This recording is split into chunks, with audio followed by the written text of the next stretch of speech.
Free ফায়ারের sniper rifle চালানোটা অনেকটাই কঠিন কাজ, যেমন M8-2B, AWM এবং Kar98। এইসব গানগুলি গেমের ভিতরে কিন্তু অনেক আগে থেকেই আছে এবং এই গানগুলি মোবাইলে চালানো খুবই কঠিন, কিন্তু যদি তোমরা চালাতে চাও তাহলে এই ভিডিওটা দেখো, খুব ইজিলি তোমরা চালাতে পারবা। তো বেশি কথা না বলে আজারা বকবক বাদ দিয়ে চলো ভিডিওতে ঝাঁপিয়ে পড়ি, আর অবশ্যই পেজটাকে ফলো করে দিও। ফ্রি ফায়ারের ভিতরে এখন স্নাইপারের ভিতরে কিন্তু AWM এবং M8-2B বেশি ইউজ হয়, কারণ এই দুইটা স্নাইপারই ভালো কাজ করে এবং এই দুইটা গানই কিন্তু গেমের ভিতরে সবাই ইউজ করে থাকে। যেমন আমিও মাঝে মাঝে AWM চালিয়ে থাকি, বাট একটু সমস্যা হচ্ছে AWM কিন্তু এখন আগের মতো চালানো যায় না যে শুধু সোয়েপ করলাম আর শুধু ফায়ার করলাম।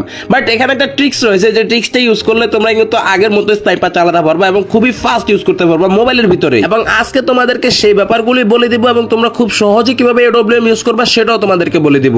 আগে তোমাদেরকে 4টা ক্যারেক্টার বলতেছি, যে 4টা ক্যারেক্টার ইউজ তোমাকে মাস্ট বি করতেই হবে, তাহলে তোমরা AWM এর পুরোপুরি ফায়দাটা পেয়ে যাবা। তো দেখিনি কি কি ক্যারেক্টার ইউজ করতে হবে। Number 1 character, Irish character. এটা তোমাকে অ্যাক্টিভ ক্যারেক্টার স্কিল হিসেবে রাখতে হবে, যদিও না পারো সমস্যা, অন্য ক্যারেক্টার ইউজ করতে পারো, বাট এটা ইউজ করলে কি লাভ হবে সেটা তোমাদেরকে বলে দিচ্ছি। দেখো, আইরিশ ক্যারেক্টার কিন্তু একটা অ্যাক্টিভ ক্যারেক্টার স্কিল। এখন যদি আইরিশ ক্যারেক্টারটা তুমি চাপ দাও, সাথে সাথে যদি ওয়ালের পিছনে কোনো এনিমি লুকিয়ে থাকে তাকে কিন্তু ড্যামেজ খেয়ে যাবে এবং সাথে সাথে তুমি তাকে মারতেও পারবা। একেবারে সহজ ভাষায় বলতে গেলে, যখন তুমি কোনো এনিমিকে AWM দিয়ে একটা শট দিবা, সাথে সাথে সে কিন্তু গ্লুয়াল মেরে দিবে এবং গ্লুয়াল মারার কারণে তাকে কিন্তু তুমি দ্বিতীয় শটটা দিতে পারবা না। বাট আইরিশ ক্যারেক্টারটা যদি তুমি ইউজ করো, সাথে সাথে তুমি ওয়ালের ভিতরে দিয়ে তাকে ড্যামেজ দিতে পারবা। এবার সে 3টা ওয়াল লাগাক আর 5টা ওয়াল লাগাক, ওয়ালের ভিতরে দিয়ে তাকে তুমি ড্যামেজ দিতেই থাকবা। নাম্বার 2 মকো ক্যারেক্টার। এইটা কিন্তু অনেক বেশি ইম্পর্টেন্ট AWM যারা চালাও তাদের জন্য, কারণ মকো ক্যারেক্টারটা তোমার লোকেশন রিভিল করে দেয় এনিমি। তুমি যখন কোনো এনিমিকে ড্যামেজ দিবা, সাথে সাথে 10 থেকে 15 সেকেন্ডের জন্য মকো ক্যারেক্টার তোমাকে দেখিয়ে দিবে এনিমিটা কোথায় লুকিয়ে আছে। এখন ধরো তুমি আইরিশ ক্যারেক্টার ইউজ করতেছো, এখন তোমাকে দেখতে হবে এনিমি কোন দিকে আছে, এবং যখন দেখা যাবে যে মকো ক্যারেক্টারের কারণে লোকেশনটা দেখা যাচ্ছে, তখন তুমি ওয়ালের ভিতরে দিয়ে যখন আইরিশ ক্যারেক্টার ইউজ করবা, ওই লোকেশন বরাবর ফায়ার করলেই কিন্তু এনিমির গায়ে লেগে যাবে। সুতরাং তোমরা কিন্তু খুব সহজভাবে মকো এবং আইরিশ দুইটা ক্যারেক্টার ইউজ করতে পারো। নাম্বার 3 মারো ক্যারেক্টার। এইটা কিন্তু মাস্ট বি ইউজ করতে হবে। এখন মারো ক্যারেক্টারের কাজ কি, সেটা হচ্ছে একটা লং ডিস্টেন্স থেকে যখন তুমি কোনো এনিমিকে ড্যামেজ দিবা, সেটা এনিমি ড্যামেজটা অনেক বেশি ইনক্রিজ করে দিবে।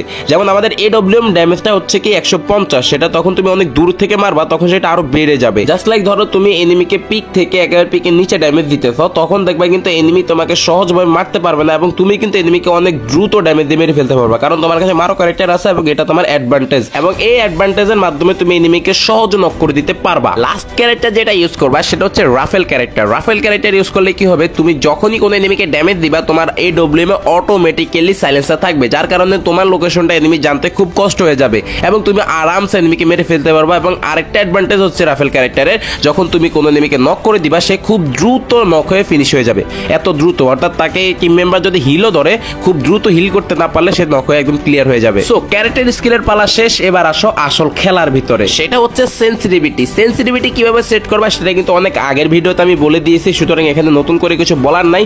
শুধুমাত্র তোমরা একটা জিনিস খেয়াল রাখবে, তোমাদের স্নাইপার স্কোপ যেটা, সেই স্কোপটা যাতে ভালোভাবে কাজ করে, সুতরাং সেটা তোমরা 100 করে রাখলো বেটার হয়, ঠিক আছে? 100 বা 200 পুরোপুরি করে রাখো, কোনো সমস্যা নাই, সেটা তোমার সেনসিটিভিটি একটু বেশি ভালো করে দিতে পারে যখন তুমি স্কোপ করবা AWMটা। ওকে, এবার আসো গেমের ভিতরে। যখন তুমি AWM ইউজ করবা, তখন দেখবা যখন ফায়ার বাটনে চাপ দিয়ে ধরলেই কিন্তু তোমার এটা অটোমেটিক্যালি স্কোপ হয়ে যাবে এবং তুমি সেটা নাড়াচাড়া করে তারপর ছেড়ে দিলে দেখবা ফায়ারটা হয়ে যায়।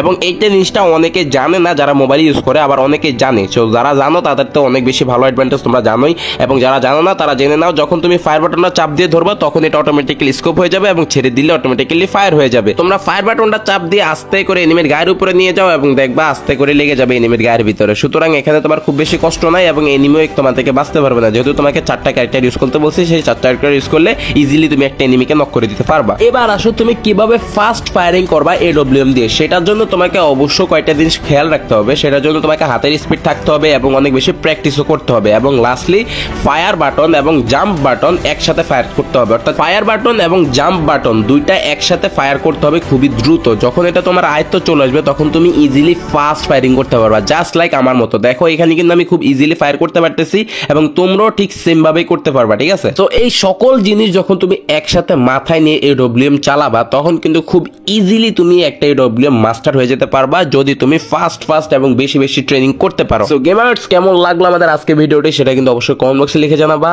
আর অবশ্যই পেজে নতুন হয়ে থাকলে পেজটা ফলো করে দিবা। আমিও চলে যাচ্ছি আজকের মতো, টাটা বাই বাই।